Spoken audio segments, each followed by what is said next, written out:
Morning, everyone. Welcome to your Pacific morning show here with Torisse, Hana, and Isoa, A-Sex, Cover Kardashian, and the whole entire universe. ATG, oh, what? Hoorah. Sorry, that was ridiculous. No, that was good. That was awesome. It sounds like you've been practicing that one as well. So Man, I've been practicing that one in the mirror for ages. That was great. It sounds better when you mute it. yeah. I'm kidding. Oh man. I don't like it here anymore. Sorry, Brady. I don't like being judged. Okay, anyway, sorry guys. Welcome to your Pacific morning show with us three. And let's just jump straight into our talk of the day. Hana, what did you get up to last week? I saw that Hui looked very Right. interesting. So cool. I got the honor to attend a gang hui between the Royal Commission and prominent gangs here in New Zealand. Oh, And wow. when you first look at like all the photos and stuff, you're like, what's going on here? Yeah. Why is Mongrel Mob directly next to the name, the Royal Commission? Yeah. You get confused. Yeah. So, I was like, okay, let's check this out. Let's see what it's about. You see it on the news. There's like people like saying, why is Labour giving money to the gangs? The gangs are taking money off the government. Yeah. So I wanted to like set the record straight. I'm like, okay, you know what? Let's see what this is about. So I went. It was awesome. It was great. It was peaceful. Mm. It was chill, man. It felt like a birthday or a wedding you attend, a family, and it was about, basically what this was about was justice for people who were abused by the state.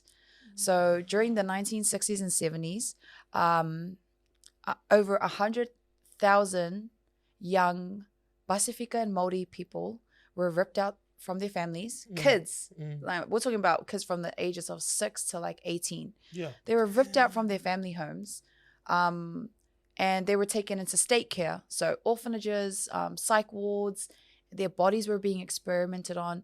Boys were raped. Boys were assaulted. They were treated very bad, like their bodies were experimented on. And these stories are only coming to surface now. Yeah. And, we have this narrative about gangs. Oh, they're bad people.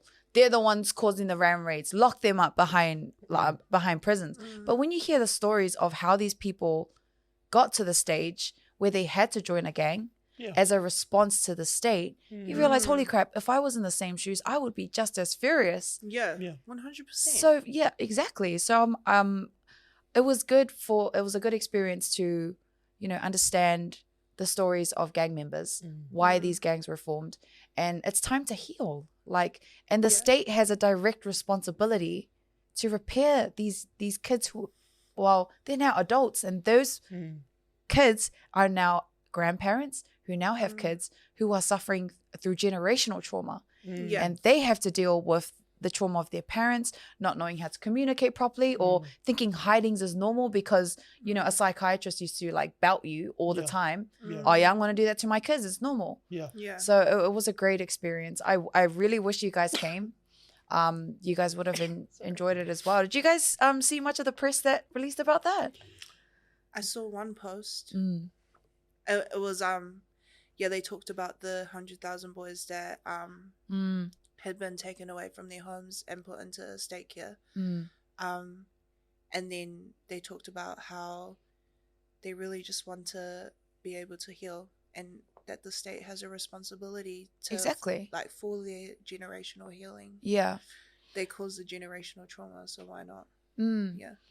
And also another angle that I learned from that day was, do you know how much money the government invests in restorative justice, criminal justice? No. Like millions and millions and millions and millions of dollars, like so much money there, right? And so this money is often claimed by organizations who run 3-month workshops in prisons, and they're run by people who are very disconnected from the gang community. So they come in with their piece of paper and say, we gave this person therapy, we gave this person thing, but there was no measurable results. They're claiming millions of dollars for these workshops to be run in prisons. Damn. But the kingdom, Mongrel Mob Kingdom, and different gangs actually have their own, grounded way of trying to get people out of prison and back into the legal working system, an honest way of living. Yeah. And they have their own, but they don't get funded for it. It's all just community like work that they do. And I think that's so unfair that organizations and NGOs can claim that money, restorative justice money, millions, but the people actually doing the work, being there when someone wakes up in the middle of the night crying 3 a.m. in some sort of PTSD state, is the psychiatrist there with that millions of funding looking after these people crying in the middle of the night trying to recover from their trauma? No. You'll find that it's the marae, the villages that are there, community villages that are there supporting them. So I feel like something definitely needs to be done about this. It's so unfair that the people doing the work are always being left out, but the people who can hack those funding systems and write those amazing proposals get into the doors. Yeah. What do you guys think? I think it's well, like, people who are getting the funding, how are they supposed to create solutions for experiences they've never experienced? Like, that doesn't make sense. It only makes sense for, like, people who have experienced these experiences to create their own solutions. And that's what we keep talking about in these spaces, is that, like, our community groups, these community groups, we can save ourselves. We've got the solutions for ourselves. Just give us the resources and money to do so. The hood can heal the hood. And that's the way it's supposed to go. Yeah. Government is not our savior. Like, we're not saying they don't do anything, but we save ourselves. First you save yourself, then you save the world. Sorry guys, I had to insert that one there. Man, I was gonna start singing. No. No, that's yeah.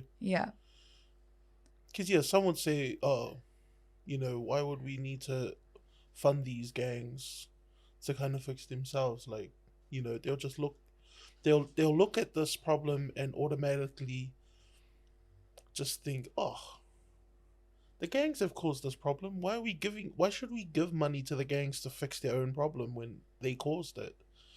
But what is it? What you had said about, the root problem of it all was that they were just kind of ripped out of their families. Like, oh, yeah, this is deeper than just some kids running around with patches on their back and, like, causing trouble. It's like, why were they causing trouble? Exactly. They were causing trouble because you kind of just removed them from their families. Okay, why did you remove them from their families? That's it. So you just got to keep digging deeper to get to that final root and be like, oh, so this is it. What do we do? Do we remove it? Is it that sort of problem? Or do we tend to it and fix it? Exactly. And just, sorry, my 2 cents as well. In the past, I've been one who has been constantly skeptical about, the reparations thing. But after attending this, nah, man, the state was directly involved. Why? If they did not pull those over 100,000 young boys outside of their families, we wouldn't, there wouldn't be gangs like we have today. When was it? Like 1960s. 60s? Oh man, so that's right about when the first kind of influx of islanders coming through. Yep. Like, that's just before the Dawn raids as well. And all that sort of, ooh. And, like, for example, the King Cobras reformed, right? From the Dawn raids. Yeah. And gangs have previously been funded. John Key funded gangs. Like, if you look into it, Google it, he's supported gangs initiatives into healing their own people. And I'm not saying, I'm not rooting for John Key. I'm just like, I hate the narrative that the politicians have come up with saying Labour's giving money to the gangs. I'm like, no, this is actually something that's happened a lot. Wasn't Muldoon like Mongrel Mother? Yeah. Oh, was he a part of? Oh, well, he had close ties to the mob, I think, Muldoon. And everyone kind of holds him up like Muldoon is like the bad guy who kind of executed the Dawn raids, right? But it was actually a Labour initiative. Yeah. It was a Labour initiative. And then he just continued. Yeah, and he was just like, you know what, let's get rid of these islanders. Yeah, he intensified it. Yeah. That dude put KPIs on it, man. It was terrible. Yeah. Oh. Yeah, shout out to Muldoon. How dare you get rid of Shout out to Muldoon and John Key. And yeah, if you want to find more information, we've written an article about our experience at this Royal Commission and Gang Hui. So feel free to check that out.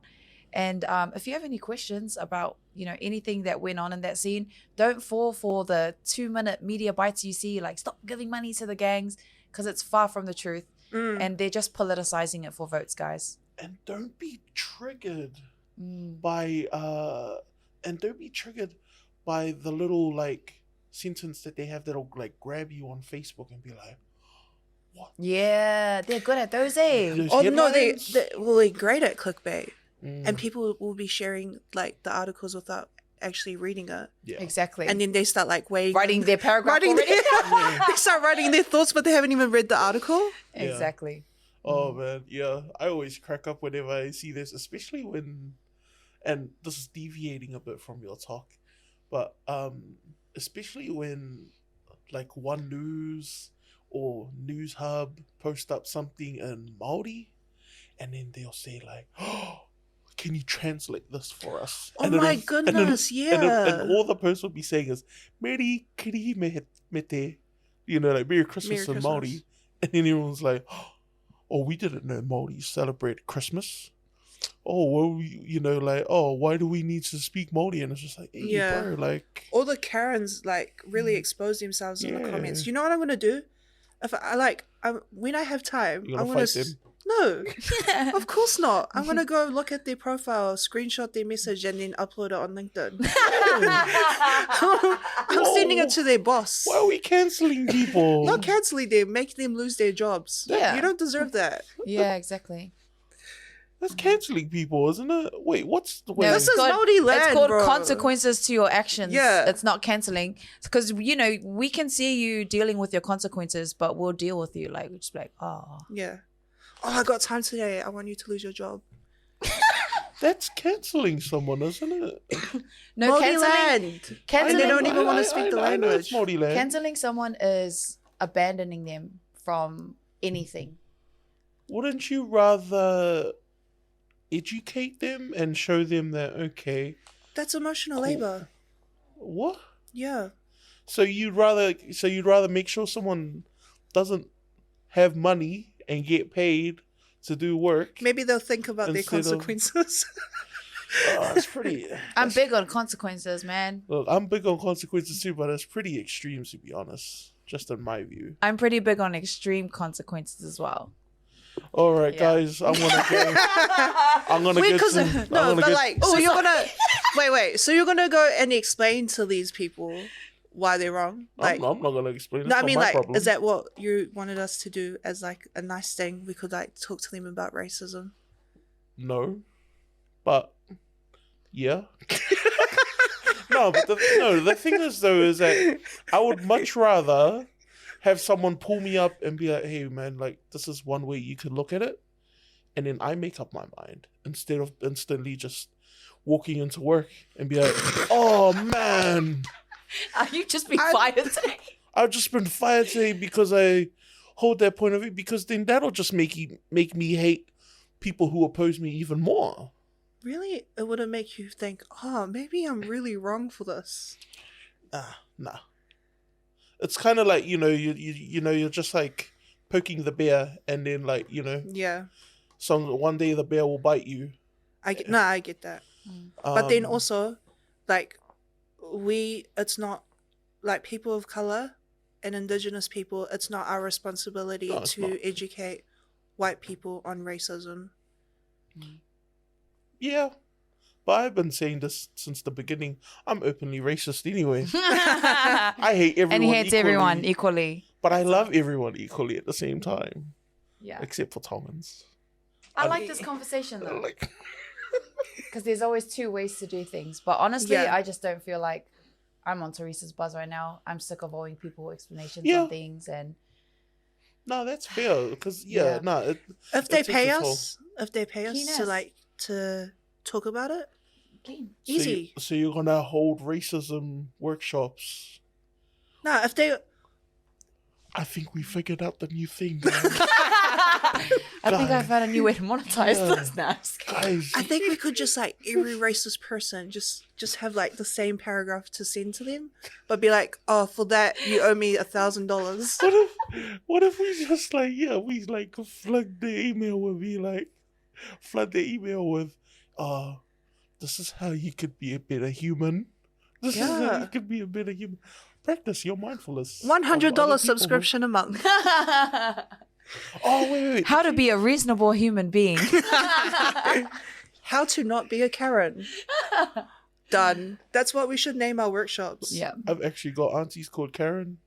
Yeah, but they're like, it's the Tongan, yeah, it's like What's the Tongan name for Karen? Garo. Galen. Geleni. I was close. Close. Close. Geleni. Geleni. Oh, man. Yeah, nah, so what is it? Like, I fully get where you guys are coming from. Like, oh, it's exhausting But I get where you're coming from. having to, but at the same time, I'm still trying to get where you're coming from. still No, I'm trying to kidding. get where I'm at. I think, oh, wow. We should have a fight right now. Yeah, I Yeah. was like, wow, we're going to go Oh, into an entire no. episode right Are now. we going to kick off this Monday with a violence? No. With a violence? No. Posy vibes. Have a clean Monday, everyone. Clean This Monday. is just a clean discussion between me, Torisse, and Hana, and trying not to pull over the table right now. Exactly. And talking about clean, we have our positive quote for this morning, Oh, right? yes. Oh, yes. Yeah. We're going to change the vibe up. We're going to change the vibe up. Sorry about that, guys. Please don't go and report your coworkers. Yeah, don't go for you. But if you want to. if you want to, Teresa's email is I'm kidding. open. Teresa's email is Yeah. open. I'm kidding. So our quote of today is a spiritual one. It's what God sends you will arrive in clarity, not confusion. I thought it was a really cool quote that spoke to me. Mainly because it was a good reminder. Because right now, like a lot of things in life, and like people, things, projects, it can be like super confusing. And I could be like trying to work to make it like work, and it just doesn't work. Yeah. And I keep forgetting, oh, maybe because I'm not including God, or maybe it's because it's not from God. But then when I'm like chilled and when I'm just like leaving things in God's hands, like everything just starts falling into place. Yeah. And I always forget to just do like that, to just like be still and to just trust. Yeah. Because I always think that I got it and I can control it, but really I don't got it. Yeah. Yeah, it was just a cool reminder to be like, to know like the difference between what's meant for you and what's not meant for you. Yeah. Yeah. Maybe that's why I'm constantly confused. Yo. Like, really? It's just because maybe I'm doing something that that's outside of God's will for me and my plans, but you know, sometimes you just gotta think. I'm thinking of it like this. Like, you know how you have a ball of rope, or like, you know, it's all tangled up and mangled and all that sort of stuff. You know, if you just keep tugging at one end, and like eventually it'll like untangle itself, as long as you just keep pulling on the thread. So yeah, I 100% get that. And that's just how I interpreted this, is that like, yeah, it'll look like all tangled and mangled, but keep working at it. God will meet you halfway. God will meet you halfway. Bing bong. Bing bong. Bing bong. That's the one. No, I love that quote. Can relate to it in every way. Anything like now, because like, you know, we're all in different spaces and stuff like that. If I find that something is too hard, someone is making communications hard, someone is making emails hard, or like you're trying to make something happen and they're just making it difficult for you, Yeah. I stop. Yeah. I'm like, you know what? Okay, this is not for me. This is too hard. And I'm not saying that I give up easily in my work, because I take pride in like working hard and stuff like that. But I just know there's, when you pick up, someone's trying to block you from something, or like something happens that is like weird, and I'm just like, nah, I'm just gonna let it go. Yeah. And it's there's a beauty in learning to let go of things easily, not attaching yourself, Yeah. as I think is very powerful. Yeah. Yeah. Not needing to be in control of everything. Like, Exactly. There's a beauty to surrendering. Yeah. See, I've been learning that. Yeah. Yeah. What is it? So one of the major things that I've been learning is that I can't control how the world operates, Yep. but I can control how I react to everything that happens in the world. Mm-hmm.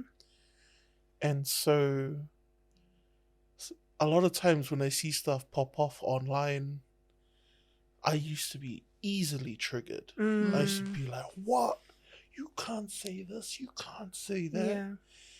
And yeah, occasionally I will call people out and all that sort of stuff. But recently, and this is cool because I've kind of taken a little bit of step away from being so active online, mostly because I'm playing Tetris and I'm working. Is that sometimes some people are just idiots. You can't control that, but you can kind of turn around and be like, am I going to educate the idiot? Kind of like how we were talking about before. Or am I just going to let them be dumb? So just let go and let God deal with the idiot. Yeah. Or let God deal Exactly. with you being on your own journey. Yeah. That's the one. A lot of those people are just hurting anyways. And Yeah. they're projecting. So it's like, yeah. Let go and let God. And what I mean by that is when you get triggered, you don't have to be a hero, because that hero was God. Like, you don't have to go out and save and tell people this is your road to salvation, or because you just have to trust that God's got that in the bag. Or John Cena's got that in the bag. And John Cena too. Shout out to John Cena. John Cena. Oh my goodness. But we hope that put you in a positive mood. It gave you something to think about. This show is all about heavy hitters. We're not always serious all the times. We bring in the jokes as well, but we like to. What was that? You hear that point of me? Wow, the fat shaming is real in the morning. I'm just kidding. Oh my goodness. Just kidding, guys. This is what I mean. We go from serious to jokes straight away. But on today's show, we have a very, very special guest. We are going to be interviewing Audrey English, who is an amazing musician, songwriter, and artist. And we'll be right back. Good morning.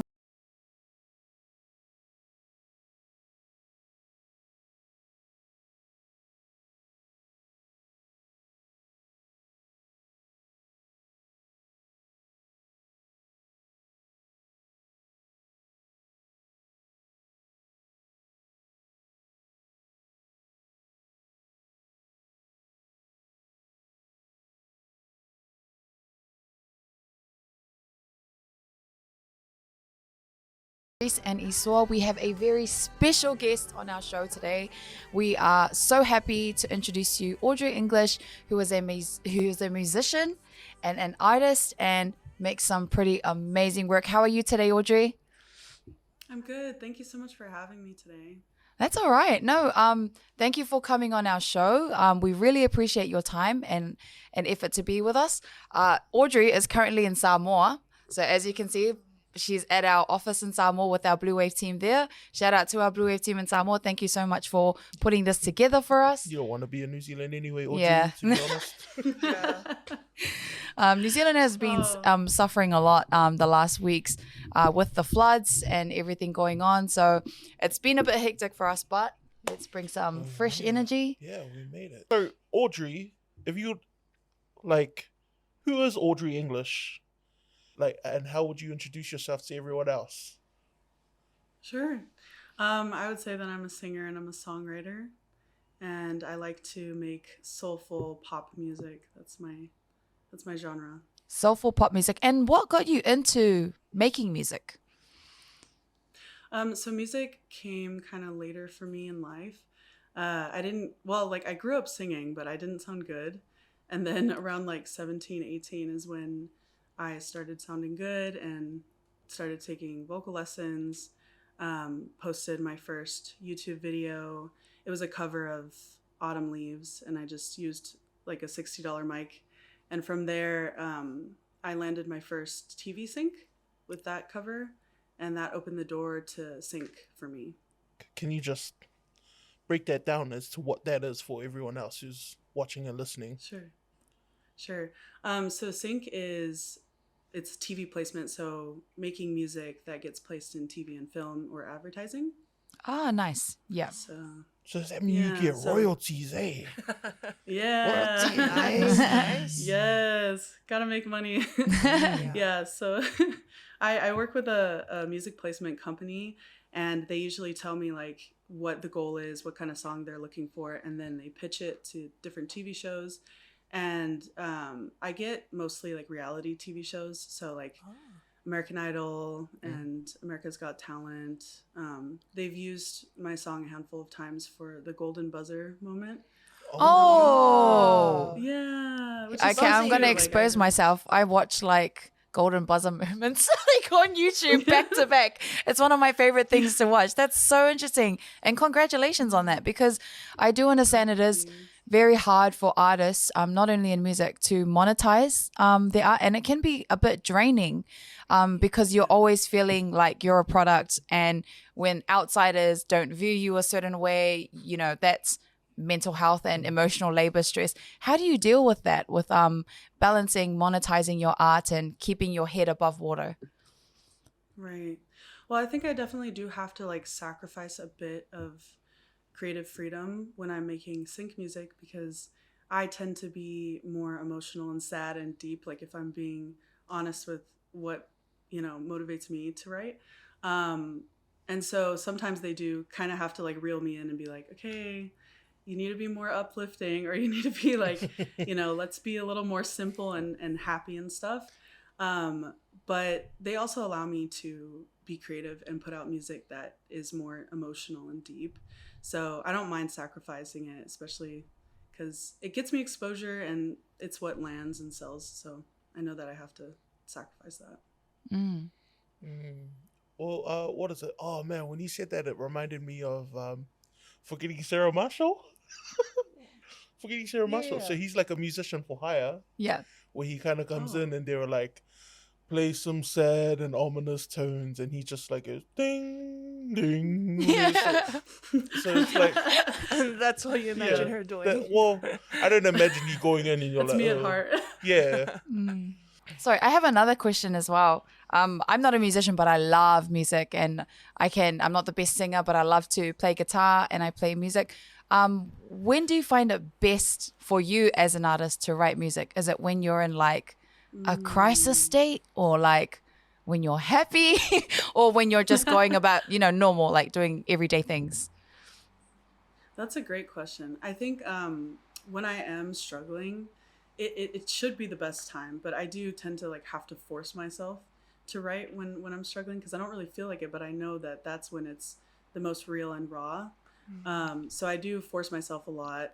And then I think the best ones though that come to me are the ones that are like in the shower, or like, you know, just randomly something will pop up in my head, or sometimes I can't sleep and I just know I have to write. Like I literally won't be able to sleep unless I at least try to put something down, and then I can fall asleep. Who would you say your biggest musical influences would be? Number one would definitely be Paulo Nutini. He's I feel like it's just, for me, I love tone and lyrics. That's what really inspires me the most. And he just has that type of voice that the moment you hear him, you know it's him. And the way that he writes, it's just like, he's talking about stuff we've all been through, but he just says it in such a unique way that you're just like, oh my gosh, you're just floored. So I think he's my number one. And then Adele, Amy Winehouse, Etta James, stuff like that. The real soulful stuff. Yeah. All the heavy hitters. The stuff I listen to when I cry in my shower. But I love them. You know how people are like, oh, why are you listening to that song? It's so depressing. When it's like, no, it's actually such a beautiful song. Like, you don't have to link that emotion to the song just because the song is about it. But just hearing the soul within music is like... I need to be in that mood right then and there. Oh, really? I need to be sad girl. Oh, really? To listen to sad music. I'm Sure. like sad girl music, like But anywhere. happy, right? Right, yeah. Walking in the sun, sad girl music. In the gym, Sad girl music. What? Yeah. I have a whole playlist that's just filled with sad Beyonce songs. And I listen to I love how it's just Beyonce. yeah, it's just Beyonce. So Beyonce. Oh, there's heaps of like other artists that do like way more depressing songs. just leave me at my sad And Beyonce. Adele. And hits the heartstrings better as well. If you want to feel, feel something. Beyonce gives me like upbeat Yeah. vibes. Yeah. Audrey, I feel judged right now. I feel like this is not a You can safe listen to- space anymore for me and my sad Beyonce songs. You can listen to your sad music however you listen. Like, don't listen to them. Yeah. She's right.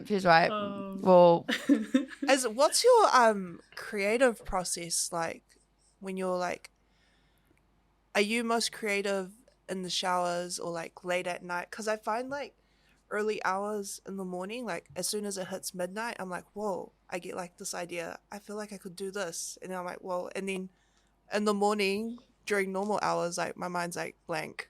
same. Yeah. I'm the same. Yeah, I feel like for me it's not necessarily a time of day. It can, it could be at any time. But I guess if I had to think of the average, I feel like maybe like late night. I feel like that's when I get the most inspired to write stuff. Something about nighttime, eh? Devil Yeah. hours. Yeah, 3 a.m. and I'm Yeah. like, I'm sitting there like an 18 gremlin. Yeah. Something about nighttime. Maybe because the whole world's asleep and it's quiet. Yeah. Eh? Yeah. It's sick. Yeah. And you have a new single that is out recently, which is super awesome and exciting for you. And we were just speaking before this, and the video clip was actually shot in 2 countries. Oh. Yeah. Where? So Audrey's from Las Vegas, and then the guy's part was filmed in Samoa, right? How was that for you? How was that working process? It was so that was the first time I worked with Sleeping Giant Films.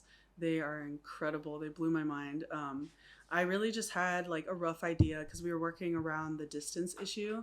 So I just presented to them that, how about I do my part in Vegas in the studio, and if there's any way for you guys to get a guy over there and film his parts, try to make it look like it's the perspective of me. So you just see like the girl's hands and you're reminiscing on all these memories that you had, this relationship that you shared, to be able to work around the distance. And just with that, they blew it up. They exceeded my expectations. And Micah also, he was the star in that, and he did incredible. His acting was amazing. So yeah, I was really proud of that one. No good Samoan men in Vegas for you. You could have done it over there. No, it's not this.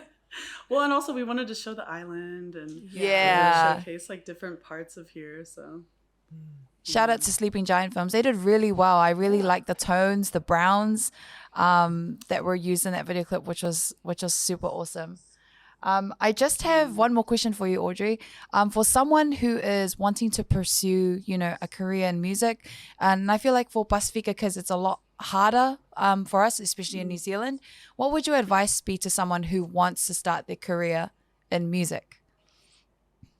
I would say be true to yourself, number one, because you'll hear a lot of noise. There's a lot of voices telling you the best way, and it can be very intimidating when all these people that have done all these big things make you feel like this is the only way that you're going to ever make it. But I think you just got to be true to yourself, dress the way you want to dress, sing the type of songs that you want to sing, and allow yourself time to explore what that is, because you really don't know, until you experiment with like who your artistry, like what it all represents. So yeah, just be true to yourself. Who would your dream collaborations be with? Yo, Yeah. that's a good That's one. a good question. Speak it into existence right now. They might Yeah. be I watching. know. No one right? is off the books. Anyone and everyone. Yeah, Dr. Dre, right here. Yeah. That's number one. Oh man, there's so many that I would say. Oh my gosh, like obviously Adele, but then like Lewis Capaldi, like maybe Lewis Capaldi first. I feel like that would. Can you imagine a duet? Like, oh, that'd be so incredible. Yeah. Would you ever do like a house type thing as well? Like, House with- music? yeah, man. Yeah, would you explore other Have genres? you guys heard Sad House? I love Sad House. So I do like house music though. Yeah. So you're saying that going. At least you're having a good time crying. Exactly. Yeah. And that's the goal, there's to have a no good wrong time crying. Right. There's no wrong time for sad music. Yeah. Stop judging me, Ryan. The- Would you explore genres? So I have done like EDM stuff, like EDM features. That's been cool. And some of my music with sync, I think that's been me exploring because some of them are way more upbeat than I would normally do. And I have one actually that's coming out in the summer. It's going to be a part of an EP, and it's kind of dancey, which is different for me. Yeah, that's cool. So we'll keep a lookout for it so we can add it to our crying sad list, but happy. Yeah, but happy. but happy. Yeah. Sad house music. How has your connection to Samoa, how has that influenced your songwriting and your creative process? Yeah, and just your character as an artist. Sure. I think creatively, because with my songwriting, I tend to write like love songs, and I like to focus on relationships, love and stuff. I think there's a lot to say there. So usually that's inspired by my own dating life or other people, movies, stuff like that. But in terms of Samoa, I feel like I want to showcase more of that with visuals, so videos, and the way that I dress. I want to put in little things that kind of represent the culture, showing people like, we showed a Samoan guy, and we just did a video yesterday, and we have people that are like from the church that are going to be in that video. So I think that's the way that I want to like showcase the island, right? And our people. Yeah. Would you ever do an album in Ngangana, Samoa, like all in Samoan? Ooh, that'd be so A whole album, whoa. A whole album, Yeah. a whole like album in EDM Samoan. Ooh. And he's talking EDM about too. 18 songs in that album, Audrey. So Or we can do the Kanye 7 songs. yeah, Solid. true. Right. And if The you ever longest need album like ever. an artist to feature on your track, Yeah. I love we're ticking off all the boxes. Yeah, I would I'd be down to write a Samoan song, but I would need help. I would definitely need help. That would be a challenge for me, but I've actually always wanted to try that actually. Maybe like write a love song in Samoan. That'd be really cool. That'll be beautiful. awesome. Hey, oh man, what was the cover of that song? What was that song that you covered? Amuia Lelupe was the Yeah. first one. Yeah. That one. How dare you? That was beautiful. Such a good cover. Yeah, no, that was beautiful. Thank you. Mm. Thanks. My mom helped me to make sure the pronunciation was tight. But yeah, just did that on like my setup at home. I have my own studio, and she helped me tighten it up. Awesome. And Amazing. we actually should have asked this in the beginning, Audrey, sorry about this, but what villages are you from in Samoa? I live in Susenga. Oh, cool. So I was born in Pongo, and my dad is white, my mom is Samoan, and he's a pilot. So we moved around a lot. I was raised in Guam mostly, and Texas, and then Guam. But every summer I went back to Samoa growing up and spent time with grandma and grandpa. And I was just fortunate enough that, my dad flies, that we were able to come back frequently. And it was always just a very humbling experience to come back. I feel like every time I came back, it just grounded me. Like it's just a peaceful thing, to just be back and spending time with my family. I hope that I can come back more often, do more projects here. And then maybe you can come to New Zealand and we can go to Hana's top secret Whalai Mamoe. Is it Keke Mamoe? Keke Mamoe. Oh Yeah. yeah, Keke Mamoe. Audrey, if you come to New Nice. Zealand, I will take you to the best Keke Mamoe place here in Auckland, gosh. with Torisse and Isoa. So, Yes. I'll bring the horse. I'll hold you to it. yes, please do. I promised him I'm going to take him today after this. So when Oh you my come, if you gosh. ever do come to New Zealand, you're more than welcome, and we're more than happy to host you if you do come here. I really want to do stuff out there. I would love to. I've always wanted to do videos over there. So Yeah. I need Yeah. to get connected to some people. For sure. And there's a lot of beautiful spots here. Really nice spots here. Yeah. Yeah. Yeah. Wait, so your dad's like a pilot, like commercial pilot or army Yeah. pilot? Yeah, he flies for United. Oh, nice. So yeah, and Yeah. he was flying for Samoa Air, and that's how he met my mom. She was late for her flight, so she had to sit behind the pilot. Oh, not the 90s sitcom. Wow. Yeah. Oh, that's what so a Hallmark beautiful. movie! Yeah. So cute. Oh, no, that's beautiful. But we're also really, really lucky because you released your new EP today, right? That's awesome. Could you tell us a Yeah. bit about that? Yeah, so I just released it's a 6-song EP. Some of them are songs that I've already released. Happy is actually on that EP, and then some of them are new, and we are planning to film a video for one of those songs on that EP pretty soon. Hopefully it comes out soon. But it's available everywhere, Spotify, Apple Music. I'm gonna make my Spotify membership worth it now. Yeah, exactly. That and my sad Beyonce songs. Oh, Yeah. That's I'm exactly gonna it. go like it, download it Yeah. after this. Thank you. We will also put the links to your music and how everyone can find your songs onto this video. But thank you so much. Congratulations on the EP. Definitely want to understand how hard it is to write an album, especially when you write something and you're like going back and like, I don't like that anymore, and constantly changing. So congratulations for getting to the end of it. That's some huge work. But you. thank you so much for your time this morning, Audrey. It's been awesome to get to know you. This will definitely not be a last for us.